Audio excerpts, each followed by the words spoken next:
It's Learn Ilocano, and we've been learning Ilocano adjectives from the previous videos. So tonight, let's learn how to intensify Ilocano adjectives. In Ilocano, to say it's too difficult, it's too hard, it's very hard, or it's very difficult, it's too hot, it's so hot, or it's very hot, you can either use the prefix nag plus the root word nag or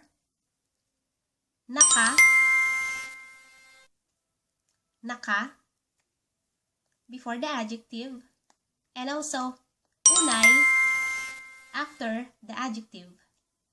So let's have examples. Our first example is Napudot. Napudot. Napudot means hot. To say it's too hot, very hot, or it's so hot. Let's drop off the prefix na, leaving pudot behind. So we have pudot. And now we're going to use nag to say it's so hot, it's too hot, or it's very hot. Nagpudot. Nagpudot. Nagpudot. It's very hot. It's so hot. Or it's too hot. It's too hot here. Nagpudot ditoy. It's hot outside. Napudot jay ruwar. Napudot jay ruwar. Let's say you just came back home and you wanna say it's too hot outside. Nagpudot jay ruwar. Nagpudot jay ruwar. Let's have another example. Narigat. Narigat. Narigat means difficult or hard. Let's drop off the prefix na, so we have rigat. To say it's too difficult or it's so difficult, it's so hard, it's too hard. Nagrigat. Nagrigat. Example, my job or my work is so difficult. Nagrigat ti trabahok.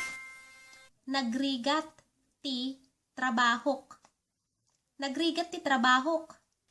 More examples, and these are adjectives from previous videos. Nagrugit. Nagrugit. Nagsadot. Nagbannog. And last one, nagpigsa. Nagpigsa. Now, let's talk about using naka. And let's use the adjective narugit as an example. Using naka, you also have to drop off the prefix na. So now, we have rugit. And there's two syllables, rugit.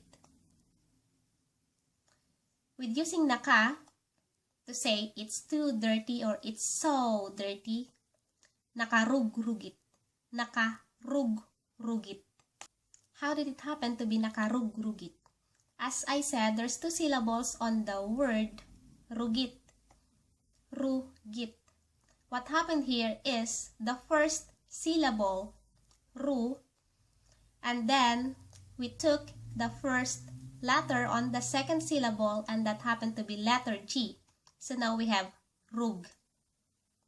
And then the root word, naka, rug, rugit. Nakarugrugit. Example sentence, nakitak jay balayda. Nakarugrugit. I saw their house. I saw their house. It's so dirty. Let's have another adjective, another example. Let's use the adjective nasadot. Nasadot. Let's drop off the prefix na. Now we have the root word sadot. Two syllables, sadot. Let's take the first syllable sa, and then let's take the first letter on the second syllable, and that happened to be letter D this time. So, that would make it nakasagsagot. I don't know if there's any rules on that using naka, but if there is, feel free to help and drop a comment below. Now, let's have examples using unay. Using unay, just keep the adjective with the prefix na and add unay. So, it's easy, right? Examples: narugit unay, napigsa unay, napintas unay. Let's have sentence examples. Let's use nabannog. Nabannog unay ni tatang ko. Haan na kayat nga agtrabaho. Nabannog unay ni tatang ko. Haan na kayat nga agtrabaho. My father is so tired. He doesn't want to work. Nabannog unay ni tatang ko. Haan na kayat nga agtrabaho. Another one, narugit unay. Narugit unay jay balayda. Their house is so dirty. Narugit unay jay balayda. I don't want to go there. I don't want to go there. Haan ko kayat nga mapan dijay. Haan ko kayat nga mapan dijay.